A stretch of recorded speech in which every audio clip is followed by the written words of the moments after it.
You were taught to set goals, to write them down, to chase them like promises of salvation. And yet, look at your life honestly. The more goals you set, the more restless, frustrated, and internally divided you become. What if the very idea of goals is the trap? What if your goals are not guiding you forward, but quietly weakening you, fragmenting your will, and exposing you to manipulation? Today, I want to disturb a belief so deeply ingrained that almost no one dares to question it. Machiavelli understood something brutal about human nature. Power does not come from what you want, but from how you structure your inner discipline. In this video, you will discover why deleting your goals may be the most strategic act of your life, and what must replace them if you want real control, clarity, and force of character. If this question already unsettles you, comment the phrase, "I choose discipline over illusion." Subscribe, like this video, and stay until the end, because the final truth is rarely spoken aloud, yet it governs everything you call success. Long before modern self-help turned goals into sacred objects, thinkers understood something far more unsettling about human direction. In the courts of Renaissance Italy, Machiavelli observed men who spoke endlessly of ambitions, yet collapsed under pressure, and others who said little about the future, yet bent events to their will. Ancient Stoics warned that attachment to outcomes enslaves the mind, while medieval strategists knew that revealing desire is the fastest way to lose leverage. Over time, this knowledge was softened, moralized, and repackaged into comforting narratives about dreams and motivation. But comfort was never the aim of philosophy. Clarity was.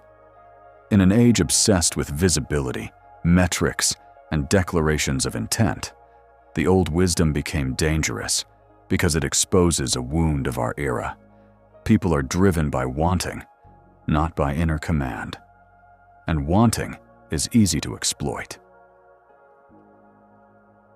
You believe goals give you direction, but in reality, they give your mind something to cling to, something to negotiate with, something to excuse itself through. A goal is a picture of a future state, and the moment you attach yourself to that picture, you split your inner world in two, who you are now and who you think you must become. This split creates tension, but not the kind that sharpens you. It creates a subtle inner dependency. You begin to live psychologically in the future instead of acting decisively in the present. Machiavelli understood that power never lives in imagined outcomes. Power lives in posture, timing, and inner coherence. When you announce a goal, even to yourself, you expose desire. And exposed desire is weakness, because desire seeks relief, not mastery. Notice how goals silently reorganize your behavior. You stop asking, "What must be done now?" and start asking, "Is this moving me toward my goal?" This seems logical, but it introduces bargaining. On tired days, you lower standards. On difficult days, you postpone action. On days of fear, you reinterpret the goal to protect your ego. The goal becomes elastic, flexible, comforting. Discipline disappears, replaced by motivation. And motivation is unreliable because it depends on mood. Machiavelli did not trust moods. He trusted structures. A man with goals waits for alignment. A man with structure moves regardless of alignment. There is another danger, more subtle and more destructive. Goals create identity attachment. You start to define yourself by what you want to achieve. Your sense of worth becomes conditional. If you progress, you feel elevated.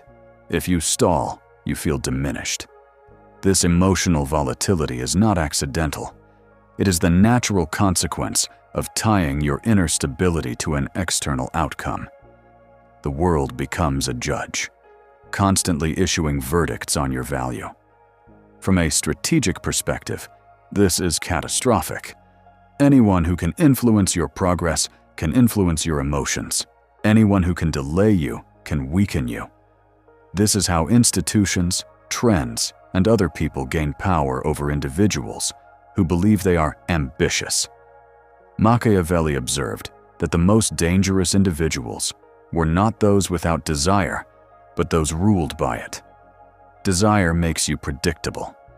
If I know what you want, I know how to move you. Goals advertise desire internally and often externally. Even when you keep them private, your behavior leaks them. You rush, you hesitate, you overreact. You compromise too early or too late. The mind fixated on a goal is not free, it is oriented. And orientation limits perception. You stop seeing opportunities that do not fit the narrative of your objective. You ignore signals that contradict your imagined future. You become blind in the very moments when clarity matters most. This is why many disciplined-looking people collapse when conditions change. Their discipline was never internal, it was borrowed from the future. They were obedient to an image, not sovereign in the present.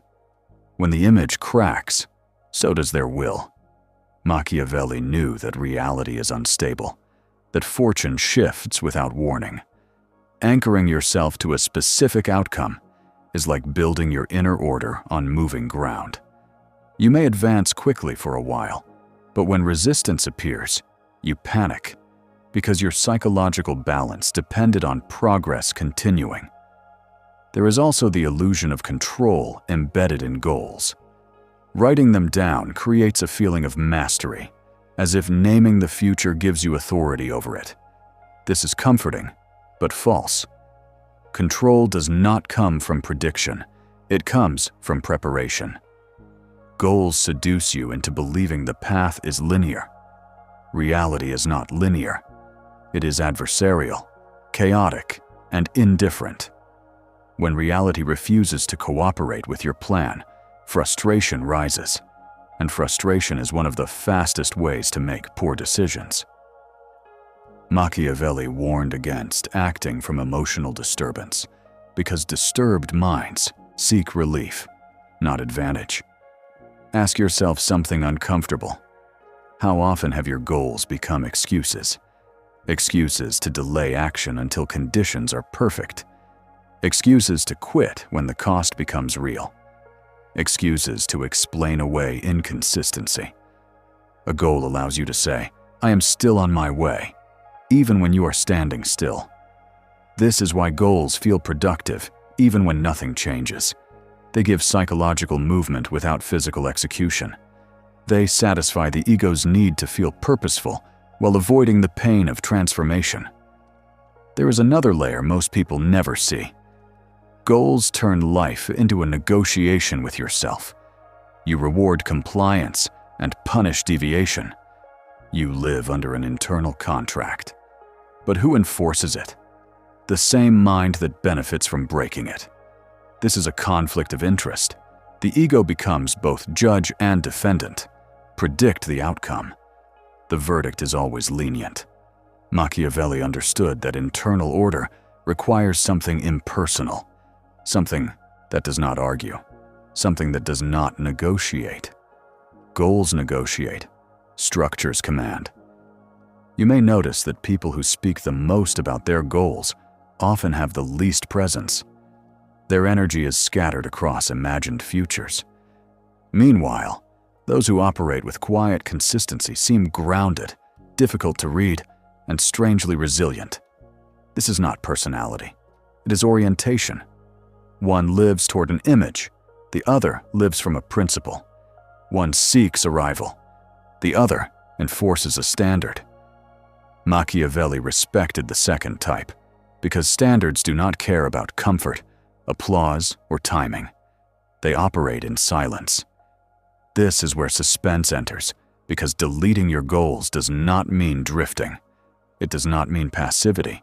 It means replacing a fragile psychological system with a ruthless one.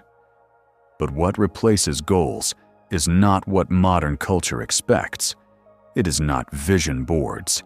It is not affirmations.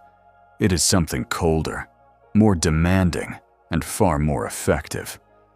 Something that removes negotiation from your inner life entirely. Something that makes you dangerous, not because you desire much, but because you require little from outcomes.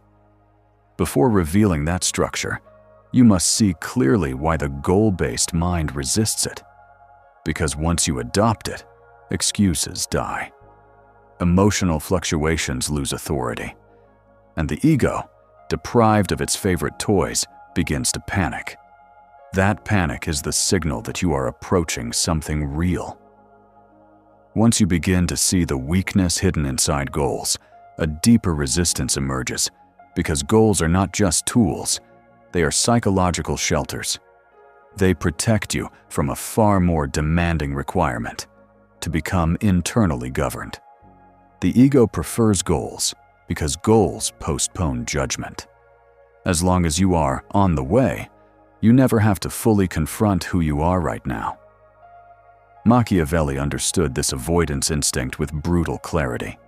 He saw that most people do not fear failure as much as they fear exposure. A goal creates a narrative buffer between your self-image and your actual discipline. It allows you to say, "I am becoming," instead of answering the harder question, "Am I governed?" Here is the paradox few people grasp.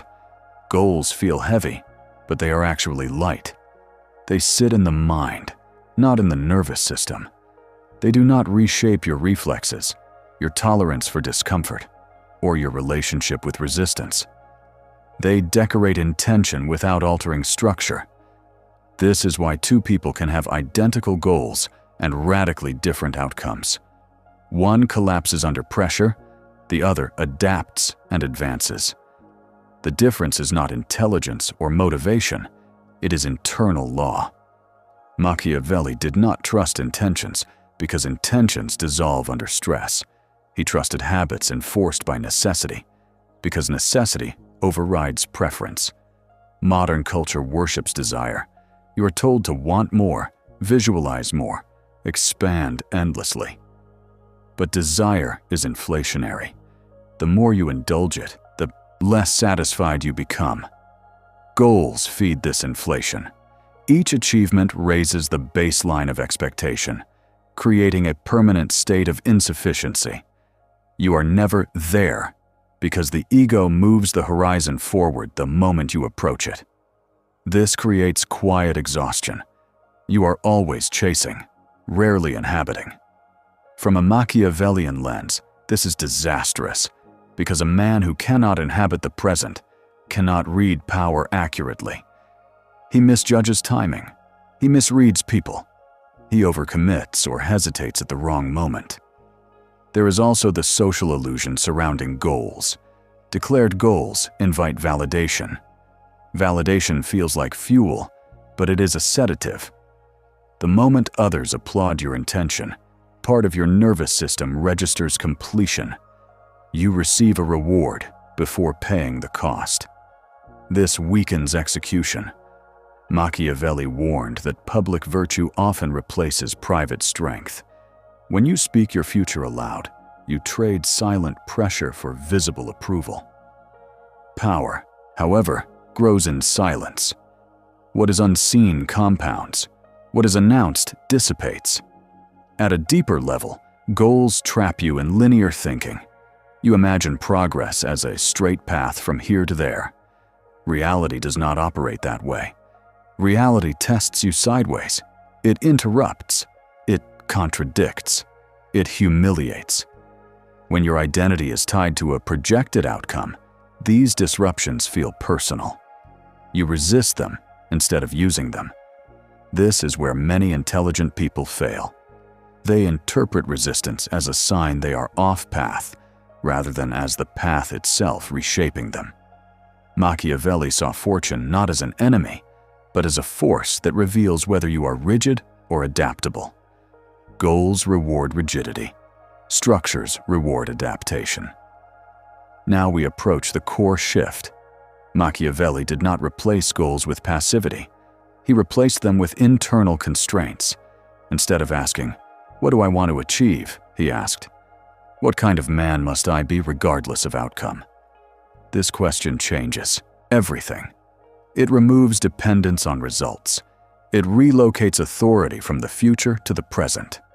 You stop living under imagined promises and start living under non-negotiable standards. A standard does not inspire you. It obliges you. It does not care how you feel. It does not explain itself. It simply demands compliance. This is why standards terrify the ego. A goal can be postponed. A standard cannot. A goal forgives inconsistency. A standard exposes it immediately. When you operate by standards, there is no motivational debate in the morning. There is no emotional referendum. Action is not negotiated, it is expected. Machiavelli knew that the strongest form of freedom is not choice, but order. When your inner life is ordered, you conserve energy. When it is chaotic, every decision becomes draining. There is another hidden advantage. Standards make you opaque to manipulation. If someone knows your goal, they can dangle progress or threaten delay. If someone knows your standard, they gain nothing. You act the same, regardless of reward or punishment. This unpredictability is power. It is why disciplined individuals unsettle others. They do not respond emotionally to incentives. They do not rush when promised gain. They do not crumble when faced with loss. Their behavior is anchored internally. Notice how this dismantles modern illusions about passion and purpose. Passion is unstable. Purpose can be hijacked. Standards cannot. They are not emotional. They are structural. They operate like gravity. You do not wake up passionate about gravity, yet it governs every movement of your body. Machiavelli's method was to turn discipline into gravity. Not something you summon, but something that is always on. This is where the ego fights hardest. It will tell you that without goals, life becomes empty, directionless, mechanical. This is a lie born of addiction to stimulation. In truth, removing goals removes noise. It sharpens perception. You begin to see reality as it is, not as a stepping stone to somewhere else. You notice details, leverage points, human behavior. You regain timing. You become dangerous not because you are obsessed, but because you are present. There is still something deeper, and this is where most explanations stop short. Standards alone are not enough. They must be embedded in ritual, repetition, and consequence. Otherwise, they remain intellectual. Machiavelli knew that the body must be trained alongside the mind. If your standards do not alter how you wake, how you speak, how you endure discomfort, they are still fantasies. The true replacement for goals is not a single idea, but a closed system. A system that leaves no room for excuses, no space for self-betrayal, and no reliance on hope. This is what you are moving toward now. Not a vision of who you might become, but a structure that makes becoming unavoidable. And this is precisely why most people never adopt it. It offers no emotional comfort. It promises no future reward. It only offers one thing: control over yourself. For those who understand power, that is the only reward that matters. Deleting your goals is only the first step. If you stop there, you will feel empty, restless, and confused, because the mind hates a vacuum. That vacuum must be filled immediately with structure, or the ego will rush back in and rebuild the same illusions under a different name. What replaces goals is not inspiration, but a system of non-negotiable standards enforced daily. This begins with a simple but ruthless shift in how you orient your actions. You no longer ask yourself what you feel like doing, or what will move you closer to a future image. You ask only one question: what does the standard require right now? Start by defining a small number of absolute behaviors that do not depend on mood, reward, or outcome. These are not ambitions. They are rules. For example, you do not aim to become disciplined. You decide that every day, without exception, you complete a fixed block of demanding work before consuming distraction. You do not aim to get in shape. You decide that physical exertion happens daily, regardless of weather, motivation, or progress.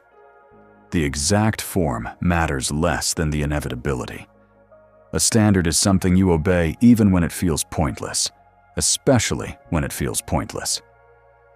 Next, you remove negotiation from your inner dialogue.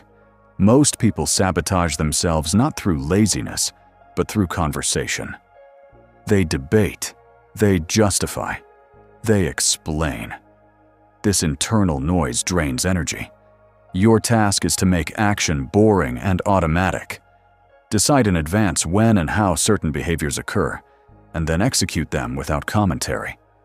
When resistance appears, you do not analyze it. You act anyway. Over time, the nervous system learns that resistance is irrelevant. This is how discipline becomes embodied instead of conceptual. You must also replace motivation with consequence. Motivation rises and falls. Consequence reshapes behavior. Create immediate, uncomfortable consequences for violating your standards. Not symbolic ones, physical ones. Loss of comfort, loss of leisure, added exertion.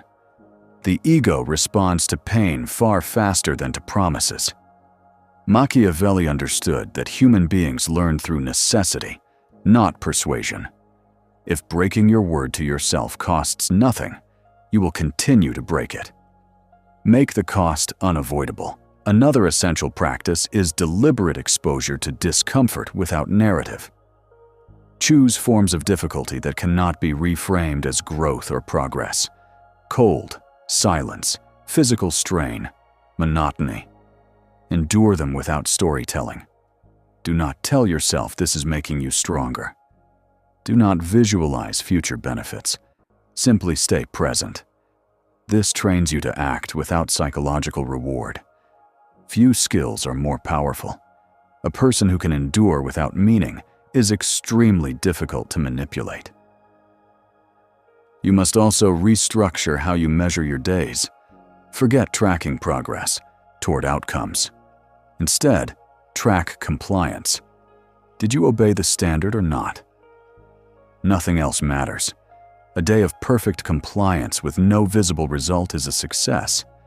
A day of visible progress achieved through compromised standards is a failure. This reversal is uncomfortable at first because it removes external validation, but over time, it creates internal solidity. You stop needing proof that you are moving forward. You know, because you did not betray yourself. Expect a specific form of resistance to appear. Boredom. Goals keep the mind stimulated with fantasy. Standards strip fantasy away. Boredom is the ego starving. Do not fight it. Let it burn. Boredom is a purification process. On the other side of it is clarity. When the noise dies down, you begin to notice subtle shifts in perception. You become calmer under pressure. You react less emotionally. You see options you used to miss. This is not accidental. This is what happens when attention returns to the present. Another obstacle you must anticipate is social pressure. People are comfortable with ambition, but uncomfortable with discipline. They will ask what you are working toward. They will try to extract a narrative. Do not give them one. Speak minimally. Ambiguity protects your structure. When you explain yourself, you invite interference. Machiavelli warned that revealing intent invites opposition. Silence preserves freedom. Let your consistency speak instead. You should also audit your environment aggressively. Remove tools of distraction that make negotiation easier. Convenience is the ally of weakness. Friction is the ally of discipline. Make harmful behaviors harder and beneficial behaviors easier, not through motivation, but through logistics. Rearrange your space so that standards are the default and deviation requires effort. This is strategy, not self-help. There will be moments when you feel lost without goals. This is normal. You were conditioned to orient yourself by imagined futures. Now you are orienting by present law. In those moments, do not search for meaning. Meaning emerges later, as a side effect. Your task is obedience to structure. Over time, something unexpected happens. Confidence appears, not as emotion, but as quiet certainty. You stop proving yourself. You stop explaining yourself. You simply act. Finally, understand this clearly. This method does not promise happiness. It promises coherence. Happiness comes and goes. Coherence remains. When your actions align with your standards day after day, regardless of outcome, you become internally unified. There is no split between who you are and who you claim to be. That unity is rare, and rare things carry power. Delete your goals completely. Do not replace them with new ones disguised as systems. Replace them with standards that do not care about your feelings. Enforce them daily. Let time do the rest. You will not feel transformed at first. You will feel stripped. But stripping away illusion is the beginning of real strength. You were never weak because you lacked ambition. You were weakened because you were trained to live toward images instead of laws. Goals taught you to negotiate with yourself, to delay obedience, to confuse intention with power. Machiavelli saw through this illusion centuries ago. He understood that the future is unstable, but structure endures. When you delete your goals, you are not giving up direction. You are reclaiming authority. You are stepping out of fantasy and into command. What truly shapes a life is not what you hope to achieve, but what you refuse to violate. Standards do not promise reward. They demand alignment. And alignment creates force. A man who is aligned does not need constant motivation, reassurance, or applause. He moves with quiet certainty, even when no one is watching, even when nothing seems to be happening. This is where real power is formed, in repetition, without drama.